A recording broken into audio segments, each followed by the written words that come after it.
الحمد لله الذي وحده والصلاة والسلام على من لا نبي بعده صلى الله عليه وعلى آله وأصحابه وسلم تسليما مزيدا.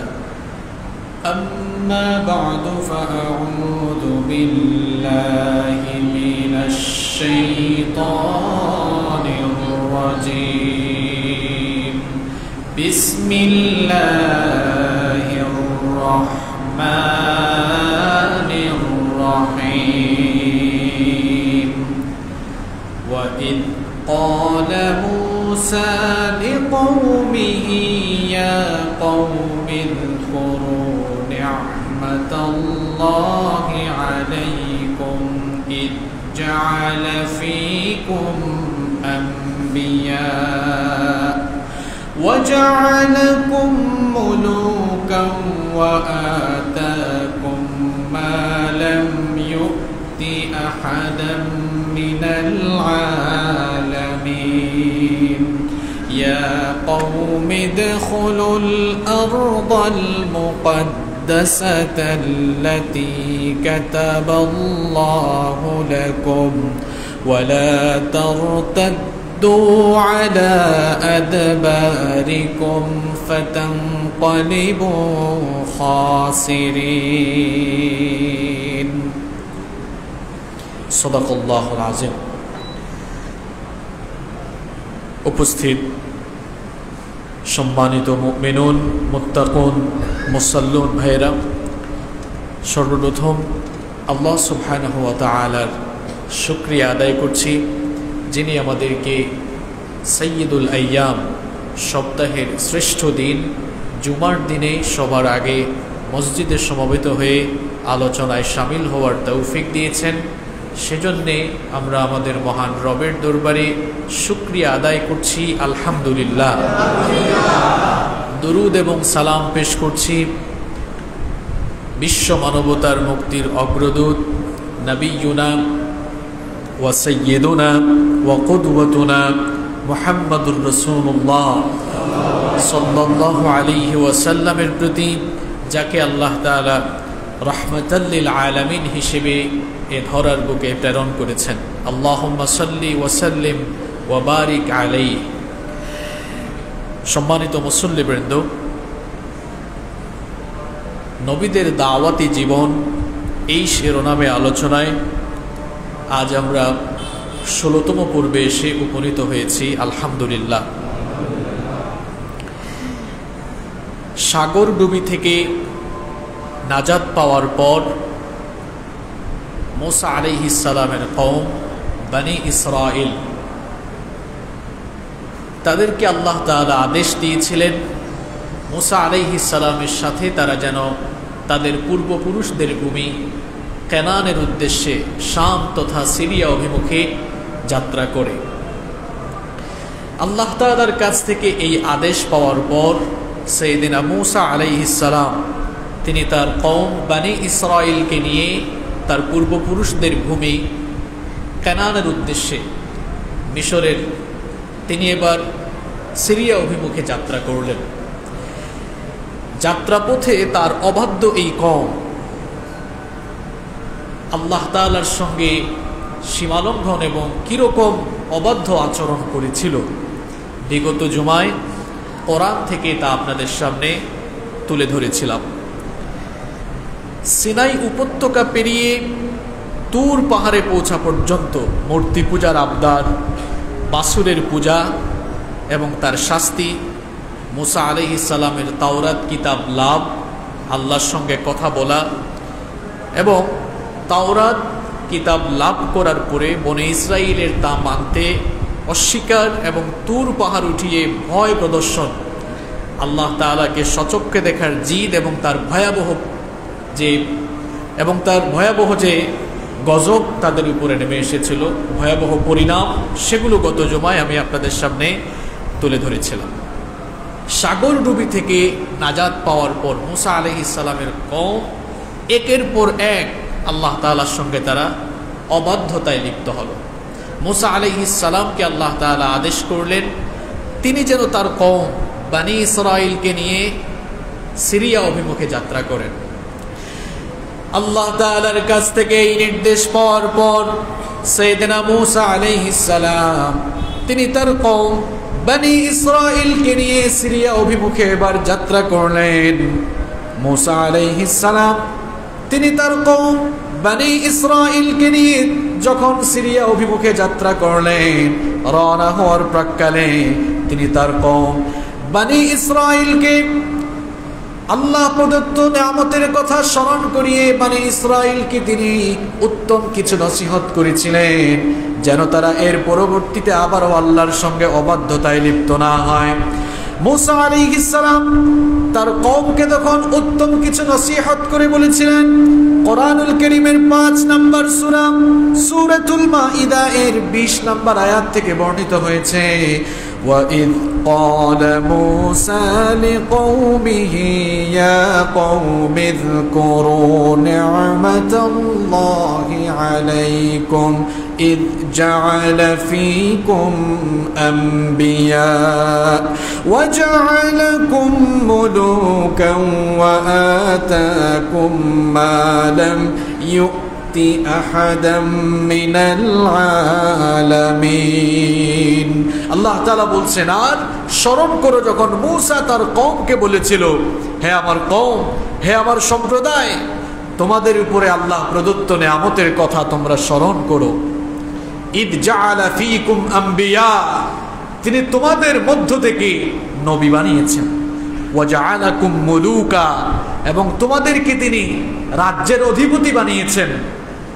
ওয়া আতাকুম মা লাম ইউতি আহাদাম মিনাল আলামিন, আর তোমাদেরকে আল্লাহ তাআলা এমন কিছু দান করেছেন যা সৃষ্টির কাউকে আল্লাহ দান করেন নাই। সুবহানাল্লাহ। আল্লাহ তাআলা মূসা নবীকে আদেশ দিলেন, সাগর ডুবি থেকে নাজাত পাওয়ার পর মূসা আলাইহিস সালামকে আল্লাহ আদেশ দিলেন, তুমি তোমার কওম এই বনি ইসরাঈলকে নিয়ে সিরিয়ার উদ্দেশ্যে যাত্রা করো। এখন মূসা আলাইহিস সালামের কওমের একটি জাতিগত স্বভাব ছিল যে তারা আল্লাহর কাছ থেকে নিয়ামত পায় আর নাশুকরি করে, নিয়ামত পায় আল্লাহর সাথে অবাধ্যতায় লিপ্ত হয়। তো মূসা আলাইহিস সালাম রওনা হওয়ার প্রাক্কালে তাদের উপরে আল্লাহ প্রদত্ত 3টি বিশেষ নিয়ামতের কথা তাদেরকে স্মরণ করিয়ে দিলেন, যেন এই বেপরোয়া স্বভাব তাদের কাছ থেকে রিমুভ হয়। কয়টি নিয়ামতের কথা? 3টি। 1 নম্বর নিয়ামতের কথা তাদেরকে স্মরণ করিয়ে দিলেন, ইদ জাআলা ফীকুম আম্বিয়া, আল্লাহ তাআলা তোমাদের মধ্য থেকে নবী বানিয়েছেন। অর্থাৎ আল্লাহ তাআলা তোমাদের মধ্য থেকে এই বনি ইসরাঈল কওম থেকে অসংখ্য নবী বানিয়েছেন। এক কথায় যদি আমি আপনাদেরকে বুঝাতে চাই যে বনি ইসরাঈলে আল্লাহ কত নবী দিয়েছেন, ইয়াকুব আলাইহিস সালামের পর থেকে ঈসা আলাইহিস সালাম পর্যন্ত পৃথিবীতে হাজার হাজার নবী এসেছেন। সব নবী ছিলেন বনি ইসরাঈলের নবী। চিন্তা করেছেন এই বনি ইসরাঈলে কত হাজার নবী এসেছে? আল্লাহু আকবার। বনি ইসরাঈল কারা? বনি ইসরাঈলে কত নবী এসেছেন এটা বুঝতে হলে আগে আপনাকে জানতে হবে বনি ইসরাঈল কারা। ইব্রাহিম আলাইহিস সালাম নাম জানেন তো আপনারা? তিনি আমাদের মুসলিম মিল্লাতের জাতির পিতা। ইব্রাহিম আলাইহিস সালামের একাধিক স্ত্রী ছিল। তার 2 জন স্ত্রীর গর্ভ থেকে 2টি বংশধারা এই পৃথিবীতে সুখ্যাতি লাভ করেছে। ইব্রাহিম আলাইহিস সালামের স্ত্রী হাজেরা, তার গর্ভ থেকে জন্ম নিয়েছেন ইসমাঈল আলাইহিস সালাম। ইসমাঈল আলাইহিস সালামের এই বংশেই এসেছেন সর্বশেষ নবী মুহাম্মদুর রাসূলুল্লাহ সাল্লাল্লাহু আলাইহি ওয়াসাল্লাম। ইসমাঈলি বংশেই এসেছেন মুহাম্মদ সাল্লাল্লাহু আলাইহি ওয়াসাল্লাম। এখানে আপনাদেরকে জেনে রাখতে হবে এই ইসমাঈলি বংশে ইসমাঈল আলাইহিস সালামের পরে আমাদের নবীর আগ পর্যন্ত এই বংশে আর কোনো নবীর আগমন হয় নাই। কিন্তু ইব্রাহিম আলাইহিস সালামের অন্য স্ত্রী সারা, তার গর্ভ থেকে জন্ম নিয়েছিলেন ইসহাক আলাইহিস সালাম। নাম শুনেছেন তো আপনারা? এই ইসহাক আলাইহিস সালামের ছেলে ছিলেন ইয়াকুব আলাইহিস সালাম, যার আরেকটি নাম ছিল ইসরাঈল। ইসরাঈল মানে হচ্ছে আল্লাহর বান্দা। তো এই ইয়াকুব আলাইহিস সালামের 12টি পুত্র সন্তান ছিল। কয়টি পুত্র সন্তান? ইয়াকুব আলাইহিস সালামের এই 12টি পুত্র সন্তান থেকে এই যে বংশধারা নেমে এসেছে এদেরকে বলা হয় বানু ইসরাঈল, অর্থাৎ ইসরাইলি বংশের সন্তানগণ। ইসহাক আলাইহিস সালামের পরে, ইয়াকুব আলাইহিস সালামের পরে তার এই 12টি ছেলে, তার এই 12টি সন্তানদের বংশধারা থেকেই পৃথিবীতে এর পরবর্তী সমস্ত নবীদের আগমন হয়েছে। অর্থাৎ ইয়াকুব আলাইহিস সালামের এই সন্তানদের যে বংশধারা, এইখানেই নবীগণের আগমন হয়েছে সবচাইতে বেশি। এমনকি ঈসা আলাইহিস সালামের আগ পর্যন্ত পৃথিবীতে যত নবী এসেছেন সবাই ছিলেন বনি ইসরাইলের নবী। আল্লাহু আকবার। এখানে মুসা আলাইহিস সালাম বনি ইসরাইলের উপরে আল্লাহর নেয়ামতের কথাগুলো স্মরণ করিয়ে দিচ্ছেন। এক নম্বরে বলছেন, তোমরা আল্লাহর নেয়ামতের কথাগুলো স্মরণ করো। আল্লাহ তো তোমাদের মধ্যেই নবুয়ত দিয়েছেন, অর্থাৎ তোমাদের মধ্যেই দুনিয়ার সবচাইতে বেশি নবী বানিয়েছেন। সুবহানাল্লাহ। এটা ছিল বনি ইসরাইলের উপরে আল্লাহর একটি বিশেষ নেয়ামত। 2 নম্বর নেয়ামতের কথা মুসা আলাইহিস সালাম স্মরণ করিয়ে দিলেন, ওয়াজআলাকুম মুলুকা। শুধু যে তোমাদেরকে নবী বানিয়েছেন তাই নয়, আল্লাহ তাআলা তোমাদেরকে রাষ্ট্র ক্ষমতা, রাজ্যের ক্ষমতা, রাষ্ট্র ক্ষমতাও দিয়েছেন। সুবহানাল্লাহ। বনি ইসরাইলের মধ্যে সর্বপ্রথম যাকে নবুয়তের পাশাপাশি রাষ্ট্র ক্ষমতা দেওয়া হয়েছিল তার নাম হচ্ছে ইউসুফ আলাইহিস সালাম। এখন তো এক হুজুর ইউসুফ আলাইহিস সালামের স্বপ্নের ব্যাখ্যা করতে গিয়ে অলরেডি আটকি আছে, ঠিক কি না? তো কোরআন থেকে কি ইউসুফ নবীর কাহিনী বলা এটা কি অপরাধ নাকি? ইউসুফ আলাইহিস সালামের স্বপ্নের ব্যাখ্যা ছিল ইউসুফ আলাইহিস সালামকে আল্লাহ তাআলা জেলখানা থেকে বের করে মিশরের রাষ্ট্র ক্ষমতায় বসিয়েছিলেন। এটি হচ্ছে কোরআনের সুস্পষ্ট কথা। এই সুস্পষ্ট কথাগুলো বললে তোমার এত গায়ে লাগে কেন? আমার তো বুঝে আসে না। তাহলে কি আলেমগণ কোরআনের কথা বলা বন্ধ করে দিবেন নাকি? এটা তো সকলেরই জানা কথা। বনি ইসরাইল জাতির মধ্যে সর্বপ্রথম যেই নবীকে রাষ্ট্রের মসনদে, ক্ষমতার গদিতে যাকে বসানো হয়েছিল তিনি হচ্ছেন ইউসুফ আলাইহিস সালাম। কি ভুল বলেছি নাকি আমি? আপনি সূরা ইউসুফ পড়েন, তাহলেই আপনার বিবেকের দরজা খুলে যাবে ইনশাআল্লাহ। শুধু কি ইউসুফ নবীকেই দেওয়া হয়েছে? এই যে মুসা আলাইহিস সালাম, বনি ইসরাইল, এদের স্বভাবগত বৈশিষ্ট্যই হচ্ছে শুধু বেয়াদবি করা। এই বেয়াদব অবাধ্য জাতিকে মুসা নবী বলতেছেন যে তোমাদের উপর আল্লাহর অনুগ্রহগুলোর কথা স্মরণ করো। নবীও বানিয়েছেন, অন্যদিকে তোমাদেরকে রাষ্ট্রের মালিকও বানিয়েছেন। সুবহানাল্লাহ। শুধু ইউসুফ নবীকে, এর পরবর্তীতে আল্লাহ তাআলা দাউদ আলাইহিস সালামকে রাষ্ট্র ক্ষমতা দিয়েছেন। এরপরে দাউদ আলাইহিস সালামের ছেলে সুলাইমান নবীকে আল্লাহ তাআলা মাত্র 13 বছর বয়সে সিংহাসনে বসিয়ে গোটা পৃথিবী তাকে দিয়ে শাসন করিয়েছেন। এভাবে আল্লাহ তাআলা বনি ইসরাইলের মধ্যে রাষ্ট্র ক্ষমতা দিয়েছেন। এবার আসেন বুখারী শরীফের হাদিস, মুসলিম শরীফের হাদিসে কি এসেছে সেটা একটু জেনে নেই। আবু হুরায়রা রাদিয়াল্লাহু আনহু এই হাদিসটি বর্ণনা করেছেন। তিনি বলছেন রাসূল কারীম সাল্লাল্লাহু আলাইহি ওয়াসাল্লাম বলেছেন, কানাত বানু ইসরাঈল তাসুসুহুমুল আম্বিয়া। এটা আমার কথা? বুখারী শরীফের হাদিস, মুসলিম শরীফে এসেছে। আল্লাহর নবী বলেছেন, বনি ইসরাইলের নবীরা তাদের উম্মতদেরকে শাসন করতেন। বনি ইসরাইলের নবীরা উম্মতদেরকে কি করতেন? শাসন করতেন। কুল্লামা হালাকা নাবিয়্যুন খালাফাহু নাবিয়্যুন। ভালো করে শুনেন, আল্লাহর নবী বলছেন, যখনই কোনো নবীর ওফাত হতো, পরবর্তী নবী আসার পর সেই নবী আবার উম্মতদেরকে শাসন করতেন। তাহলে বোঝা গেল বনি ইসরাইলের নবীরা একদিকে নবীগিরি করেছেন, অর্থাৎ নবীওয়ালা দায়িত্ব পালন করেছেন, অন্যদিকে রাষ্ট্র ক্ষমতা ফেরাউন আর নমরুদের স্বভাবের মানুষদের হাতে দিয়ে নিজেরা তসবিহ হাতে বসে থাকেন নাই। তারা একদিকে কালেমার দাওয়াত দিয়েছেন, অন্যদিকে রাষ্ট্র ক্ষমতা গ্রহণ করে রাষ্ট্র পরিচালনা করেছে। এটি বুখারীর হাদিস, এটি মুসলিমের হাদিস। এখন মুসলমান নামধারী, মুসলমান বেশভূষা ধারণকারী কিছু মানুষের পয়দা হয়েছে। এরা কথা বলার সময় মুখে লাগাম দেয় না, বলে ধর্মকর্ম এক জিনিস আর শাসন ক্ষমতা, রাষ্ট্র ক্ষমতা আরেক জিনিস। কিরকম জাহেল চিন্তা করেন। এই হাদিসগুলো তুমি তো কখনো পড়ো নাই। হাদিস পড়বা দূরের কথা, আউযুবিল্লাহ বিসমিল্লাহ পড়লেই ভুল হবে হাজার হাজার। তো তুমি আর হাদিস পড়বা কখন? তুমি কি হাদিস জানো না? আল্লাহর নবী বলেছেন, বনি ইসরাইলের নবীরা নবীগিরিও করেছেন আর রাষ্ট্রের ক্ষমতা মনে হয় চোর ডাকাতদের হাতে দিয়েছেন। কথা কন না কেন? মুহাম্মাদুর রাসূলুল্লাহ সাল্লাল্লাহু আলাইহি ওয়াসাল্লাম তিনি খালি নবীগিরি করছেন আর মদিনার রাষ্ট্র আরেকজনের হাতে দিয়েছেন, বাবা তুমি চালাও। কথা বলেন না কেন? তো মদিনার রাষ্ট্র যিনি চালিয়েছেন তিনি কে? কথা বলেন না কেন? তিনি কে? 10 বছর মদিনার রাষ্ট্র চালিয়েছেন, মসজিদে নববীতে আবার তিনি ইমামতিও করেছেন। এটাই হচ্ছে নববী আদর্শ। যেদিন থেকে মুসলিম মিল্লাতের উলামায়ে কেরাম এবং যেদিন থেকে মুসলিম উম্মাহ নববীর এই আদর্শ ভুলে গিয়েছে, অর্থাৎ যেদিন থেকে মুসলিম উম্মাহ রাষ্ট্র ক্ষমতা তাগুতের হাতে দিয়ে তারা শুধু মসজিদ নিয়ে ব্যস্ত হয়ে পড়েছে, সেদিন থেকেই মুসলমানদের অধঃপতন পৃথিবীতে শুরু হয়েছে। এই হচ্ছে বাস্তবতা। নবীজি রাষ্ট্রের ক্ষমতা, রাষ্ট্র পরিচালনা করেছেন, অন্যদিকে মসজিদে আবার ইমামতির দায়িত্ব পালন করেছেন। এটি ইসলাম, এটি হচ্ছে আল্লাহর ইসলাম। আর আপনি যে বলেন ধর্মকর্ম আলাদা আর রাষ্ট্র ব্যবস্থা আলাদা, এটা আল্লাহর ইসলাম নয়, এটা তাগুতের ইসলাম, এটা শয়তানের বানানো ইসলাম। আল্লাহর ইসলাম হচ্ছে এটা। আল্লাহ তাআলা বনি ইসরাইলের নবীদেরকে নবুয়ত দিয়েছেন, তাদের হাতে রাষ্ট্র ক্ষমতাও দিয়েছেন। এমনকি আমার নবীকেও আল্লাহ তাআলা, তাকে দিয়ে আল্লাহ নবুয়তি দায়িত্ব পরিচালনা করেছেন, অন্যদিকে নবুয়তি দায়িত্বের পাশাপাশি রাষ্ট্রও আল্লাহ তাআলা পরিচালনা করিয়েছেন। রাষ্ট্র পরিচালনা এটা ছিল নবুয়তের একটা পার্ট, এটা ছিল নবুয়তি দায়িত্বেরই একটা অংশ। তো যারা বলে ধর্ম আর রাষ্ট্র ব্যবস্থা আলাদা, তাহলে সুলাইমান নবী, কতজন নবীর নাম বলতেছি খেয়াল করেন। সুলাইমান নবী, দাউদ নবী, এরপরে আপনার ইউসুফ নবী, তারা যে রাষ্ট্র চালালেন, তারা কি তাদের বাপ দাদার আইন দিয়ে চালাইছেন?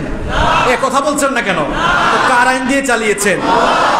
যদি তারা শুধু তসবিহ টিপাটিপি নিয়ে ব্যস্ত থাকতেন, তাহলে তো ফেরাউনের সাথে মুসা নবীর তো সংঘাত হতো না। যদি তসবিহ জপার মধ্যে তারা ব্যস্ত থাকতেন, নমরুদের সাথে ইব্রাহিম আলাইহিস সালামের তো দ্বন্দ্ব হতো না। আমার নবী যদি বলতেন আবু জাহেলকে, চাচা আপনি সব কিছু চালান, অসুবিধা নাই, আমি আছি আমার কাবাগর নিয়ে, আবু জাহেল বলতো ভাতিজা বুকে আসো, কাবাগরের ইমামতি খতিবগিরি তোমারে দিলাম, ফেসিলিটিসও যা আছে সব দিব, তুমি তো আমার কথাই মেনে নিয়েছো। সংঘাত হলো কেন? সংঘাত হলো তখন আল্লাহর নবী যখন বললেন, চাচা তোমার মতো সব চলবে না, জমিনটা কার? এই জমিনটা চলবে কার মতো? আবু জাহেল কয়, দেখছো অবস্থা। এরপরেই তো সংঘাত শুরু হয়ে গেল। কথাগুলো কেন বললাম? এই যে আল্লাহ তাআলা মুসা আলাইহিস সালামকে দিয়ে তার কওমকে বলাচ্ছেন যে তুমি তোমার কওমকে বলো, তোমাদের উপরে আল্লাহর অনুগ্রহের কথা স্মরণ করো, তোমাদেরকে আল্লাহ নবুয়ত দিয়েছেন, অন্যদিকে তোমাদেরকে রাষ্ট্র ক্ষমতাও দিয়েছেন। 3 নাম্বার নেয়ামতের কথা মুসা আলাইহিস সালাম তার জাতিকে বলছেন, ওয়া আতাকুম মা লাম ইউতি আহাদাম মিনাল আলামিন, এবং তোমাদেরকে এমন কিছু বিশেষ নেয়ামত দিয়েছেন যা জগতের কাউকে আল্লাহ দেন নাই। সুবহানাল্লাহ। এর ব্যাখ্যায় প্রায় সমস্ত তাফসীরের কিতাবগুলোতে এসেছে, অর্থাৎ বনি ইসরাইল হচ্ছে পৃথিবীর একমাত্র জাতি, এদেরকে আল্লাহ তাআলা ধর্মীয় নেতৃত্ব, সামাজিক এবং রাষ্ট্রীয় নেতৃত্ব সবগুলো আল্লাহ এদেরকে দিয়েছিলেন। সুবহানাল্লাহ। মুসা আলাইহিস সালাম তিনি তার কওম বনি ইসরাইলকে নিয়ে যখন আল্লাহর নির্দেশ অনুযায়ী সিরিয়া অভিমুখে যাত্রা করলেন, যাত্রা হওয়ার প্রাক্কালে তিনি তার কওমের লোকদেরকে আল্লাহ প্রদত্ত এই অনুগ্রহের কথা স্মরণ করিয়ে দিলেন। এরপরে তিনি তার কওমকে বললেন, সূরা মাঈদার 21 নম্বর আয়াত, ইয়া কওমি ইদখুলুল আরদাল মুকদ্দাসাতাল্লাতী কাতাবাল্লাহু লাকুম ওয়ালা তারতাদ্দু আলা আদবারিকুম ফাতানকালিবু খাসিরিন। মুসা আলাইহিস সালাম বললেন, হে আমার কওম, তোমরা পবিত্র ভূমিতে প্রবেশ করো, যা আল্লাহ তাআলা তোমাদের জন্য লিখে দিয়েছেন, অর্থাৎ যার বিজয়ের সুসংবাদ আল্লাহ আগাম তোমাদেরকে দিয়েছেন। সুবহানাল্লাহ। মুসা আলাইহিস সালাম বললেন, আল্লাহ তাআলা বলেছেন তোমরা আমার সাথে পবিত্র ভূমিতে, আল আরদাল মুকাদ্দাসা, পবিত্র ভূমি। পবিত্র ভূমি মানে কি? পবিত্র ভূমি মানে হচ্ছে বাইতুল মুকাদ্দাস সহ এর আশপাশের সমগ্র এলাকা, অর্থাৎ সিরিয়ার সমস্ত অঞ্চল ছিল আরদাল মুকাদ্দাসা, পবিত্র ভূমির অন্তর্গত। আবহাওয়াগত দিক দিয়ে এই সিরিয়া প্রাচীনকাল থেকেই শস্য শ্যামল এবং ব্যবসা বাণিজ্যে সমৃদ্ধ একটি বিখ্যাত এলাকা ছিল।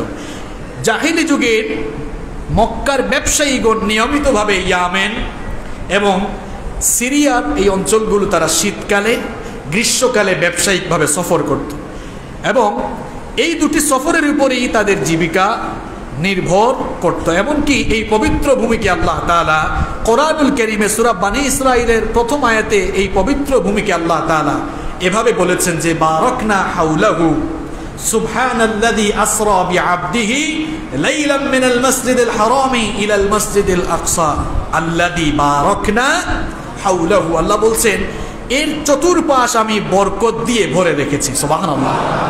এই বরকত মুফাসসিরগণ বলছেন এই বরকত এটা দুনিয়াবি বরকতও আছে, জাগতিক বরকতও আছে, আবার ধর্মীয় দৃষ্টিকোণ থেকেও এই অঞ্চলটি ছিল বরকতময়। ধর্মীয় দৃষ্টিকোণ থেকে এই অঞ্চলটি বরকতময় কেন? কারণ এই ভূমিটি আমাদের মুসলিম মিল্লাতের জাতির পিতা ইব্রাহিম আলাইহিস সালাম, ইয়াকুব, দাউদ, সুলাইমান, ঈসা আলাইহিমুস সালাম সহ কয়েক হাজার নবীর জন্মস্থান, বাসস্থান, কর্মস্থল, মৃত্যুস্থান। সুবহানাল্লাহ। কোন অঞ্চল? বাইতুল মুকাদ্দাসের আশপাশ সহ সমগ্র সিরিয়ার অঞ্চল। এই অঞ্চলে অসংখ্য হাজার হাজার নবীর আগমন হয়েছে। এখানে তাদের জন্মস্থান, বাসস্থান, কর্মস্থান, মৃত্যুস্থান।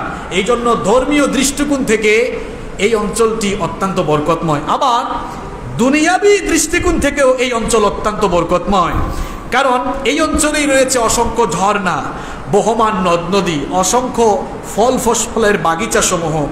এই জন্য একটি হাদিসে এসেছে, নবীজি বলেছেন দাজ্জালের আগমন যখন হবে, দাজ্জাল সমগ্র পৃথিবীতে বিচরণ করলেও 4টি মসজিদের কাছেও ঘেঁষতে পারবে না। কয়টি মসজিদের কাছে? 1 নাম্বার বাইতুল্লাহ, আল্লাহর ঘর। 2 নাম্বার হচ্ছে মসজিদে নববী, 3 নাম্বার বাইতুল মুকাদ্দাস, আর 4 নাম্বার মসজিদে তুর।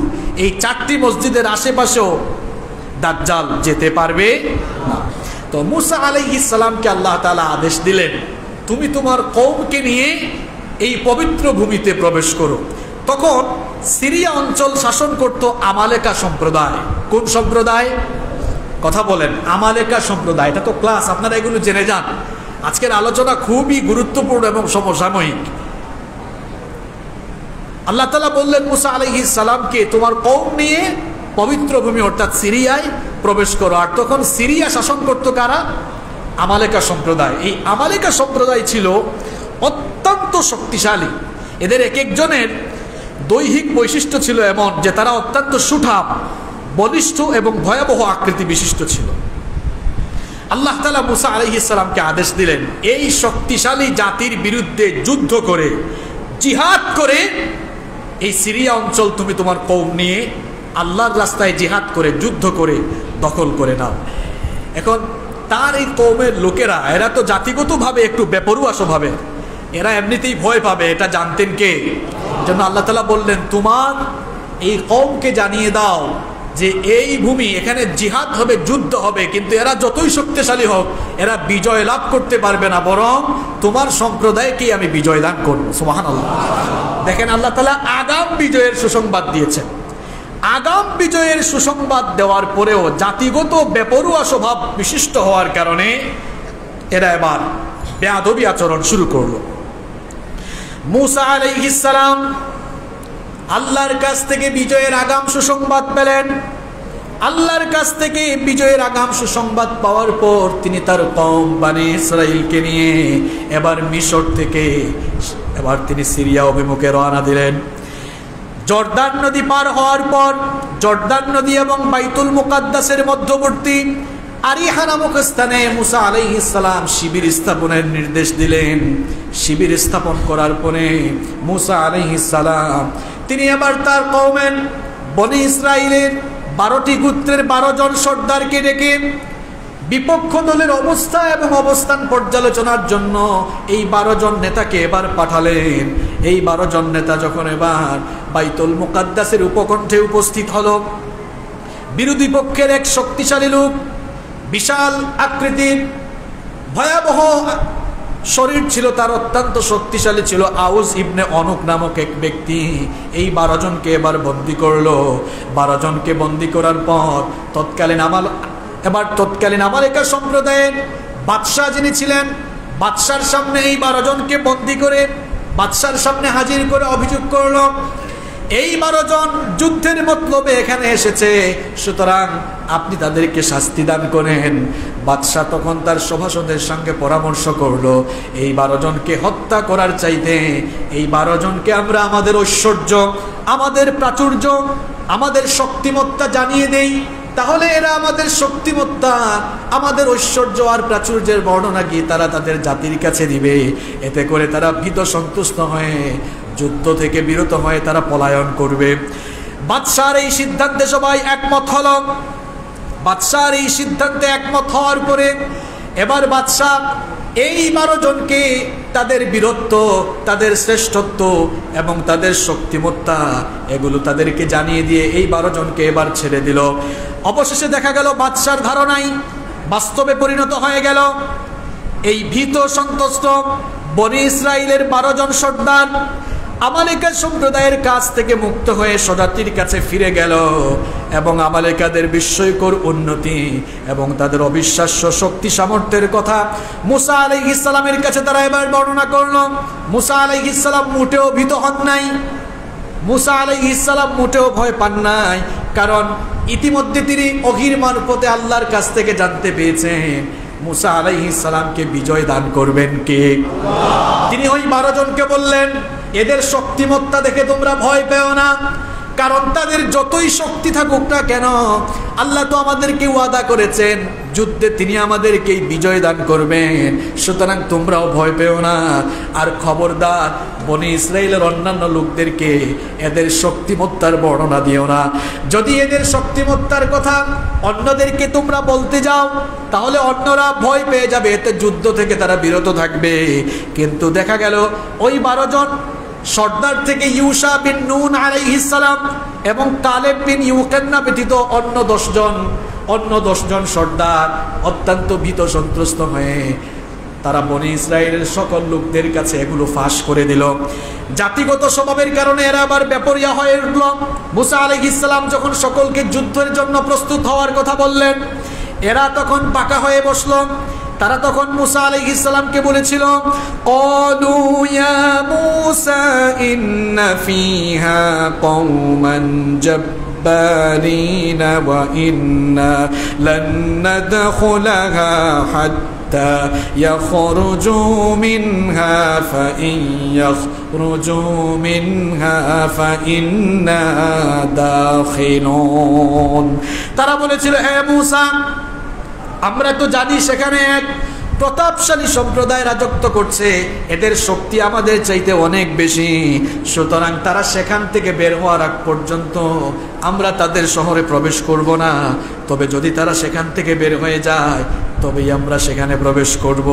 অর্থাৎ তাদের ভাবখানা যেন এমন ছিল যে আমরা এই যুদ্ধ করে জিহাদ করে এত কষ্ট করে ওই ভূমি দখল করতে পারবো না, কারণ তাদের ভাবখানা এমন ছিল বা তারা মনে করেছিল ইতিপূর্বে তো মুসার মুআজিজার কারণে আমরা লোহিত সাগর পার হয়ে এসেছি এবং ফেরাউনের ধ্বংসলীলা দেখেছি, সুতরাং আল্লাহ তাআলা তো চাইলে মুসার মুআজিজা দিয়া এখনো তিনি আমালেকা সম্প্রদায়কে ধ্বংস করে এদেরকে সিরিয়া থেকে বের করে সিরিয়ার রাজত্ব আল্লাহ আমাদেরকে দিতে পারেন। আসলে আল্লাহ পারেন কিনা?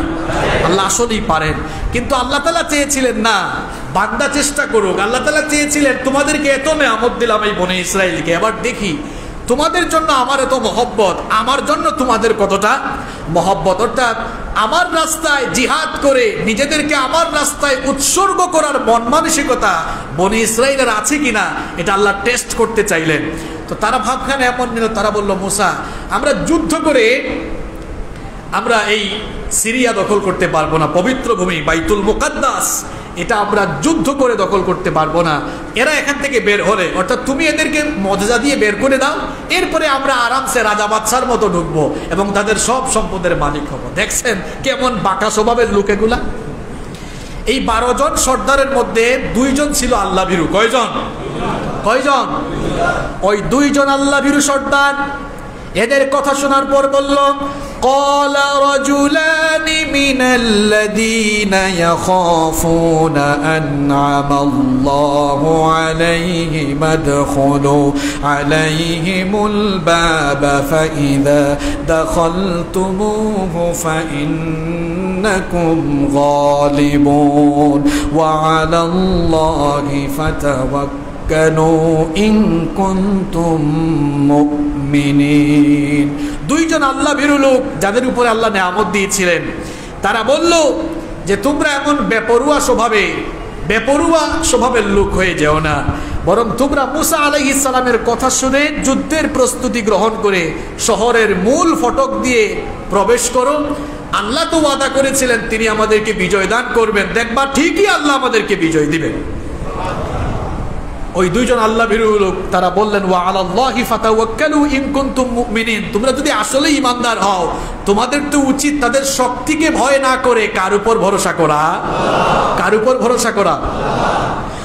এই দুইজন আল্লাহ ভীরু লোকদের কোনো কথা বনি ইসরাইলের বাঁকা স্বভাবের লোকদের কর্ণপাত হলো না, বরং এই কথা শোনার পরে তারা আরো বাঁকা হয়ে বসলো। এই কথা শোনার পরে তারা আরো তাচ্ছিল্যের স্বরে মুসা আলাইহিস সালামকে বলতে লাগলো, ক্বালু ইয়া মুসা ইন্না লান নাদখুলাহা আবাদাম মা দামু ফিহা ফাযহাব আনতা ওয়া রাব্বুকা ফাকাতিলা ইন্না হাহুনা কাঈদুন। তারা বলল, হে মুসা, এরা যতক্ষণ এই শহরে থাকবে আমরা কিন্তু ততক্ষণ ওই শহরে ঢুকবো না। তারা বলল, তোমার যদি এতই যুদ্ধ করতে মন চায় ফাযহাব আনতা ওয়া রাব্বুকা, তুমি আর তোমার আল্লাহ গিয়ে এদের সাথে যুদ্ধ করো। ফাকাতিলা ইন্না হাহুনা কাঈদুন, আর আমরা এখানে বসে বসে তোমার আর তোমার আল্লাহর যুদ্ধের লীলাখিলা একটু দেখি। নাউজুবিল্লাহ পড়বেন না? কেমন জাতি চিন্তা করছে। মুসা আলাইহিস সালামের সাথে তারা গেল, যুদ্ধের জন্য রওনা করলো। আল্লাহ আগাম বিজয়ের সুসংবাদ দিয়েছেন যে তোমরা যুদ্ধটা করো, বিজয় দিবেন কে? আগাম বিজয়ের সুসংবাদও পেয়েছে, যা তোমরাই বিজয়ী হবা, এতে কোনো সন্দেহ না। এরপরেও তারা ওই কাফেরদের শক্তিমত্তা দেখে ভয় পেয়ে গেল। শক্তিমত্তা দেখে ভয় পেয়ে বলল, মুসা, এদের সাথে কিন্তু আমরা যুদ্ধ করব না, তুমি আর তোমার আল্লাহ গিয়ে এদের বিরুদ্ধে যুদ্ধ করো, আর আমরা এখানে বসে বসে এই যুদ্ধটা দেখি। কেমন বেপরোয়া, কেমন বাঁকা স্বভাবের লোক, চিন্তা করেছেন? মুসা আলাইহিস সালাম তার কওমের এমন বেয়াদবির কারণে কষ্ট পেলেন। মুসা আলাইহিস সালাম তখন আল্লাহর কাছে ফরিয়াদ করে বললেন, ক্বালা রাব্বি ইন্নী লা আমলিকু ইল্লা নাফসি ওয়া আখি ফাফরুক বাইনানা ওয়া বাইনাল কওমিল ফাসিকিন। মুসা আলাইহিস সালাম বললেন, হে আমার রব, আমার আর আমার ভাই ছাড়া অন্য কারো উপরে তো আমার কোনো অধিকার নেই, সুতরাং আমি তোমার নির্দেশ মেনেই তো এদেরকে যুদ্ধের জন্য নিয়ে আসলাম। তারা যেহেতু বেয়াদবি করলো, আল্লাহ এই ফাসিক সম্প্রদায় আর আমার ভাইদের মধ্যে একটা উত্তম ফয়সালা আপনি করে দিন। আল্লাহ তাআলা তখন এদের বেয়াদবির কারণে শাস্তি নির্ধারণ করে দিলেন। রব্বুল আলামিন মুসা আলাইহিস সালামকে জানিয়ে দিলেন, قال فإنها محرمة عليهم 40 سنة يتيهون في الأرض فلا تأس على القوم الفاسقين। আল্লাহ তাআলা বললেন, হে আমার নবী মুসা, যেই পবিত্র ভূমির আগাম বিজয়ের সুসংবাদ আমি এদেরকে দিয়েছিলাম, আমার রাস্তায় জিহাদ করতে নারাজ হওয়ার কারণে এবং তোমার সঙ্গে বেয়াদবির কারণে আমি এদেরকে এই ভূমির বিজয় আর দান করব না, বরং 40 বছর ওই ভূমিতে তারা ঢুকতেই পারবে না। 40 বছর ওই ভূমিতে ঢুকা তাদের জন্য আমি নিষিদ্ধ করে দিলাম। এবং তোমার সঙ্গে বেয়াদবির কারণে আর আমার সঙ্গে সীমালঙ্ঘনার অবাধ্যতার কারণে তোমার এই বেয়াদব, তোমার এই অবাধ্য বনু ইসরাইল জাতিকে আমি অদৃশ্য এক কারাগারের মধ্যে, উন্মুক্ত কারাগারে 40 বছর পর্যন্ত বন্দী রাখবো। আল্লাহু আকবার। কত বছর? এই 40 বছর তিহ নামক প্রান্তরে মুসা আলাইহিস সালামের এই উম্মতকে আল্লাহ তাআলা বন্দী করে রেখেছেন, যেখানে দৃশ্যমান কোনো কারা ফটক ছিল না, দৃশ্যমান কারাগারের দেয়াল ছিল না, কারারক্ষী ছিল না, হাতে পায়ে কোনো শিকলও ছিল না। অর্থাৎ আল্লাহ তাআলা এই 30 প্রান্তরে একটি অদৃশ্য দেয়াল দিয়ে এদেরকে 40 বছর এখানে আটকে রাখলেন, এমন গজব দিলেন। এখন তারা এই 40 বছর এই 30 নামক প্রান্তরে মরুভূমির তপ্ত বালুর মধ্যে, এই মরুভূমিতে তারা এমন উদ্ভ্রান্ত হয়ে তারা বন্দী থাকলো। প্রত্যেক দিন সকালবেলা তারা মিশরের উদ্দেশ্যে হাঁটা শুরু করত, পথ চলা শুরু করত, কিন্তু দেখা যেত সূর্যাস্তের সময় যখন আসতো, যেখান থেকে তারা সকালবেলা হাঁটা শুরু করেছিল, আবার সারাদিন হাঁটতে হাঁটতে আবার ওই জায়গায় এসেছে। এই গজবটা এসেছে কার পক্ষ থেকে? 40 বছর আল্লাহ এদেরকে 30 প্রান্তরে কি করে রাখলেন? বন্দী করে রাখলেন। সকালবেলা হাঁটা শুরু করতো মিশরের উদ্দেশ্যে, হাঁটতে হাঁটতে হাঁটতে হাঁটতে সন্ধ্যায় দেখতো আবার ওই যেখান থেকে শুরু করছে আবার ওইখানে। কত বছর এভাবে? কথা বলেন, কত বছর? আচ্ছা বলেন তো দেখি, কোন অপরাধের কারণে এরা এই বন্দী দশায় পড়লো? হ্যাঁ, শুধু কি অবাধ্য? কোন আদেশ তারা অমান্য করেছিল? আল্লাহর রাস্তায় জিহাদ, আল্লাহর রাস্তায়। এমনকি শুধু জিহাদ না, আল্লাহ বলেও দিয়েছেন যে তোমাদেরকে বিজয় দিব, বিজয়ের আগাম সুসংবাদ পেয়েও এমন অবাধ্য হলো। গজব নেমে আসলো, 40 বছরের বন্দিদশা এবার চলে আসলো। এই যে 40 বছরের বন্দিদশায় তারা পড়লো, এই 40 বছরের বন্দিদশায় পড়েও আল্লাহ এদের উপর কিন্তু নিয়ামত, আল্লাহ এদের উপর এরপরেও কিছু অনুগ্রহ করেছেন, একেবারে ধ্বংস করে দেন নাই। আচ্ছা বলেন তো, আল্লাহ এবং নবীর সঙ্গে এরা যে বেয়াদবিটা করেছে, এদেরকে তো ধ্বংস করে দেওয়াটাই আসলে অধিকতর যুক্তিযুক্ত ছিল, তাই না?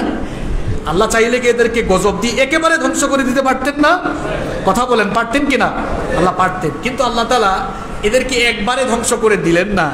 এই কারণে যে আল্লাহ তাদেরকে আরো টেস্ট করতে চাইলেন, এই বনী ইসরাইল জাতিকে আল্লাহ আরো পরীক্ষা করতে চাইলেন, এবং বিশ্ববাসীর জন্য একটা এক্সাম্পল, একটা উদাহরণ, দৃষ্টান্ত আল্লাহ রাখতে চাইলেন যে এত নেয়ামত পাওয়ার পরেও এই জাতি নিজেদের অবাধ্যতা এবং হটকারিতার ফলে কিভাবে আল্লাহর গজবে লিপ্ত হয়েছিল, এটা যেন পৃথিবীবাসীর জন্য একটা দৃষ্টান্ত থাকে।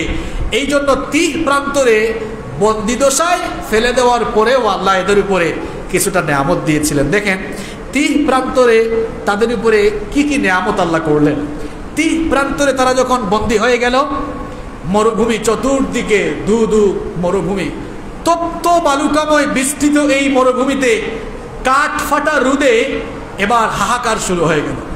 মুসা আলাইহিস সালাম দেখলেন তার অবাধ্য এই কওম বনী ইসরাইলের লোকেরা কাঠ ফাটা তপ্ত মরুভূমির এই বালুকাময় রোদে এরা হাহাকার আর্তনাদ শুরু করেছে।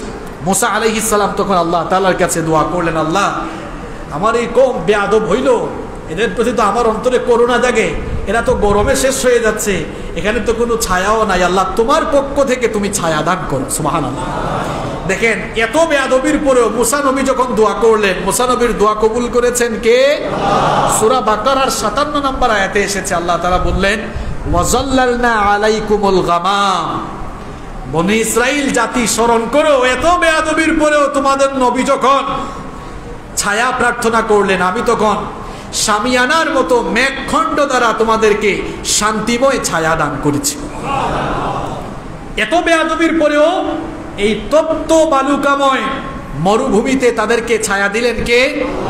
শুধু তাই না, দেখা গেল এই তপ্ত বালুকাময় বিশাল মরুভূমিতে তারা আটকা পড়েছে, সেখানে কোনো কুয়াও ছিল না, তাদের কাছে যে পানি মজুদ ছিল ওই পানিও এবার ফুরিয়ে গেল। এবার এই বেয়াদব অবাধ্য জাতির লোকেরা পানির জন্য পিপাসার্ত হয়ে হাহাকার আর্তনাদ শুরু করেছে। মুসা আলাইহিস সালামের কাছে এসে বলল, যা হওয়ার হয়েছে, এখন আল্লাহকে বলো আমাদেরকে পানি দিতে। তো মুসা আলাইহিস সালাম আল্লাহর কাছে পানি প্রার্থনা করলেন। মুসা নবীর এই দোয়া আল্লাহ ফিরিয়ে দিলেন না, এত বেয়াদবির পরেও বনী ইসরাইলকে আল্লাহ এবার পানি দিলেন। সুবহানাল্লাহ।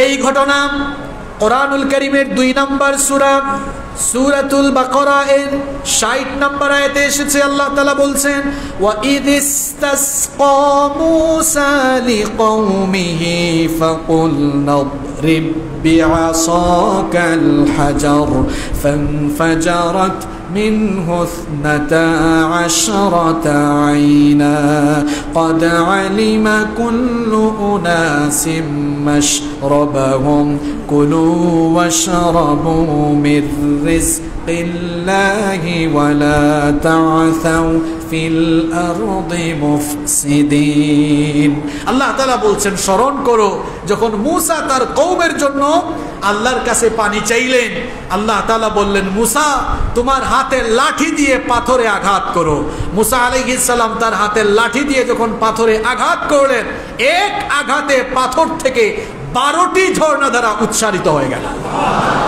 কয়টা ঝর্ণা কারণ বনি ইসরাইলে কয়টা গোত্র ছিল 12টি দেখেন আল্লাহর ইনসাফটা কেমন 12 গোত্রের জন্য 12টা ঝর্ণা দ্বারা আল্লাহ দিলেন বললেন এবার যার যার ঘাট থেকে যার যার এবার পানি পান করো আর আল্লাহ জানিয়ে দিলেন খাও এগুলো আমার দেওয়া রিজিক তবে ওয়ালা তাআতাউ ফিল আরদি মুফসিদিন পৃথিবীতে আর ফাসাদ করিও না আল্লাহ বলেন আর ফাসাদ করিও না এরা আবার নিয়ামত খাইলো এরপরে আবার ফাসাদ শুরু করলো কেমন ফাসাদ দেখেন বনি ইসরাইল এক জাতি আরে ভাই আমি যখন এগুলো পড়ি তখন আমি নিজেই অবাক হয়ে যাই এই জাতির লোকেরা এত নিয়ামত পেয়ে কেমনে এত নাশুকরি করলো আল্লাহর সাথে এখন তো পানির ব্যবস্থা হলো আল্লাহ তাআলা এদেরকে 40 বছরের জন্য এখানে বন্দিত্ব দশায় আটকে রাখলেন এখানে তপ্ত বালুকাময় মরুভূমিতে চাষাবাদের কোনো ব্যবস্থা নেই কোথা থেকে যে তারা কোনো জায়গা থেকে যে তারা খাবার সংগ্রহ করবে সেই ব্যবস্থাও নাই তাদের কাছে সামান্য যে খাবার মজুদ ছিল সেই খাবারও এবার ফুরিয়ে গেল এবার মূসা আলাইহিস সালামকে বলল এবার আমরা খাবো কি এই 30 প্রান্তরে তো এবার আমাদেরকে না খেয়ে মরতে হবে মূসা আলাইহিস সালাম আল্লাহর কাছে এবার খাবার চাইলেন বনি ইসরাইল হলো পৃথিবীর একমাত্র জাতি যারা দুনিয়ায় থেকে জান্নাতি খাবারের স্বাদ আস্বাদন করেছে এত আস্তে সুবহানাল্লাহ বললেন আমার কথা বুঝেন নাই বনি ইসরাইল হচ্ছে পৃথিবীর একমাত্র বংশ একমাত্র জাতি যারা দুনিয়াতে থেকে জান্নাতি খাবার খেয়ে ফেলেছে মূসা আলাইহিস সালামকে বলল আমাদের খাবার দাবারের জন্য আল্লাহর কাছে একটু এবার প্রার্থনা করো আল্লাহ তাআলা এত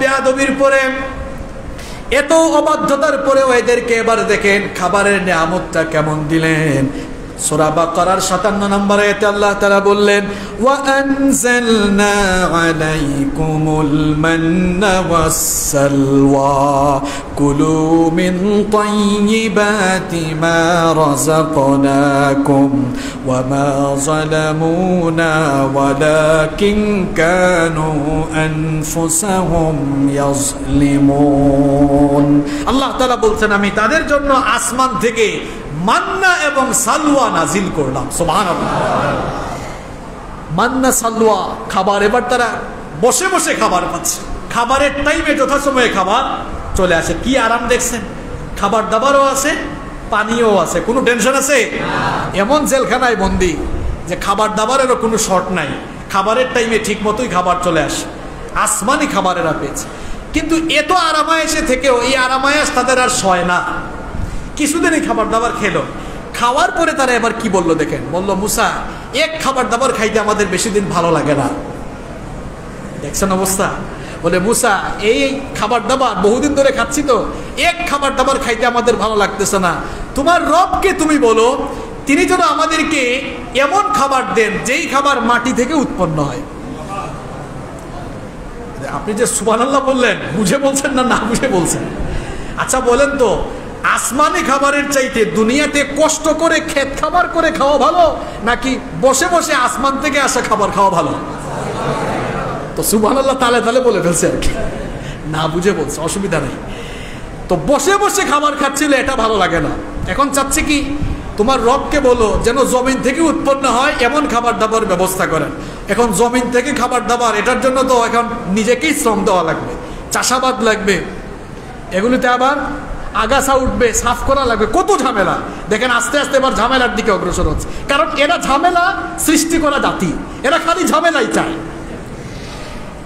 এতদিন তারা আসমানি খাবার খেল হঠাৎ করে তারা বলল সূরা বাকারার 61 নম্বর আয়াতে এসেছে ওয়া ইদ কুলতুম ইয়া মূসা লান নাসবিরা আলা তাআমিন ওয়াহিদিন ফাদউ লানা রাব্বাক ربك يخرج لنا مما تنبت الأرض من بقلها وقثائها وفومها وعدسها وبصلها তারা বলেছিল হে মূসা একই ধরনের খাবার দাবারে আমরা অভ্যস্ত হতে পারছি না, আমরা সবর করতে পারছি না, তোমার রবকে বলো এমন খাবার দাবার যেন আমাদেরকে দেয় যা জমিন থেকে উৎপন্ন হয়। তারা আবার মেনু বলেও দিয়েছে কোন ধরনের খাবার হওয়া লাগবে। দেখছেন অবস্থা, তারা বলতেছে এমন খাবার হওয়া লাগবে শাক সবজি তরি তরকারি কাকুর গম রসুন ডাল পেঁয়াজ এই ধরনের খাবার যেন জমিন থেকে উৎপন্ন হয়, এমন ব্যবস্থা করার জন্য তোমার রবের কাছে বলো। মুসা আলাইহিস সালাম তখন বললেন ক্বালা আতাস্তাবদিলুনা আল্লাযী হুয়া আদনা বিল্লাযী হুয়া খায়র। মুসা আলাইহিস সালাম তখন বললেন তোমাদেরকে আল্লাহ এত উৎকৃষ্ট খাবার দিলেন, এই উৎকৃষ্ট খাবার পাওয়ার পরেও তোমরা কি আরো নিম্নমানের খাবার চাও নাকি? মুসা আলাইহিস সালাম বললেন যেহেতু নিম্নমানের খাবার খাবার শখই তোমাদের জাগছে, সুতরাং আল্লাহ আমাকে জানিয়েছেন ইহবিতু মিসরান ফাইন্না লাকুম মা সাআলতুম। মুসা আলাইহিস সালাম তখন বললেন এই জনপদ ছেড়ে আরেকটি জনপদে চলে যাও, আর সেখানে গিয়ে তোমরা চাষাবাদ শুরু করো, তাহলেই তোমাদের পছন্দ অনুযায়ী খাবার তোমরা পেতে থাকবে। এই চাহিদাও আল্লাহ পূরণ করলেন। ইতিমধ্যে আবার মুসা আলাইহিস সালামের ওফাত হয়ে গেল, তার ভাই হারুন আলাইহিস সালামের ওফাত হয়ে গেল, এবং এরা বন্দিদশায় ছিল কত বছরের জন্য? কথা কন না কেন, কত বছরের জন্য? এই 40 বছর সময় শেষ হয়ে গেল। 40 বছর সময় শেষ হওয়ার পরে মুসা নবীরও ওফাত, তো এই 40 বছরের মধ্যে আবার মুসা নবীরও ওফাত হলো, হারুন আলাইহিস সালামের ওফাত হলো। পরবর্তীতে আল্লাহ নবী বানালেন ইউশা বিন নুন আলাইহিস সালামকে। তিনি আবার ছিলেন ওই যে 12 জন সর্দারদের মধ্যে একজন অন্যতম সর্দার, যিনি পরহেজগার ছিলেন, এবং তাকেই আল্লাহ এরপরে নবুয়ত দিলেন। এবং আল্লাহ তাআলা ইউশা বিন নুন আলাইহিস সালামকে বললেন বনি ইসরাইলকে একত্রিত করে জিহাদ করা লাগবে, জিহাদ করা ছাড়া এই সিরিয়ার ভূমি তোমাদেরকে দেওয়া হবে। এখন ইউশা বিন নুন আলাইহিস সালাম বললেন দেখো আল্লাহর বিধান কিন্তু আগের মতোই আছে, 40 বছর তো বন্দী থাকছো, এই 40 বছরের বন্দিদশা শেষ হয়েছে, জামিন পাইছো, কিন্তু জামিন পেয়েছো আবার ঢুকে যাইতে পারো যদি আল্লাহর আদেশ না মানো। কারণ আল্লাহ বলছেন এই সিরিয়ার ভূমি এমনি এমনি দিবেন না, আল্লাহর রাস্তায় জিহাদ করা লাগবে, কারণ আল্লাহ দেখতে চান তোমাদের মধ্যে কারা কারা আল্লাহর রাস্তায় জিহাদ করতে প্রস্তুত। আল্লাহু আকবার। 40 বছর জেলে থাকছে তো কিছুটা বিবেক বুধ এখন পয়দা হয়েছে, বুঝতে পারছে এখন না মানলে আবার আরো কোনো গজব আসতে পারে, মেনে নিছে। তারা বলছে ঠিক আছে আগাম বিজয়ের সুসংবাদও যেহেতু আছে তো আমরা আর পিছপা হব কেন। এবার ইউশা বিন নুন আলাইহিস সালামের নেতৃত্বে সিরিয়া অভিমুখে তারা যাত্রা করলেন। সেই শক্তিশালী আমালেকা সম্প্রদায়কে তারা অত্যন্ত নির্মমভাবে পরাজিত করে সিরিয়াকে তারা দখল করলো কার মদদের মাধ্যমে? দেখেন বিজয়ী করলেন কে? কেমন জাতিরে ভাই, আল্লাহ বিজয়ী করলেন। বিজয়ী করার পরে আল্লাহ বললেন যেহেতু বিজয় আমি তোমাদেরকে দিয়েছি, কারণ এদের প্রশিক্ষিত সেনাবাহিনী, তোমরা কিছুই জানো না, যুদ্ধ কেমনে করতে হয় ওইটাও জানো না। আল্লাহ যদি কাউকে বিজয় দিতে চান তাহলে দুনিয়ার ক্ষেপণাস্ত্র মরণাস্ত্রের সামনেও আল্লাহ বিজয় দিতে পারেন কিনা। তো কিছুদিন আগে আপনারা দেখেছেন এই আফগানিস্তানের সামনে কি করে বর্তমান পৃথিবীর পরাশক্তিধর রাষ্ট্র তারা কিভাবে লজ্জিত হয়ে, তারা কিভাবে পরাজিত হয়ে ফিরে গেল, আপনারা তো দেখেছেন। তো আল্লাহ বিজয় দিলে কোনো পরাশক্তি ওই শক্তির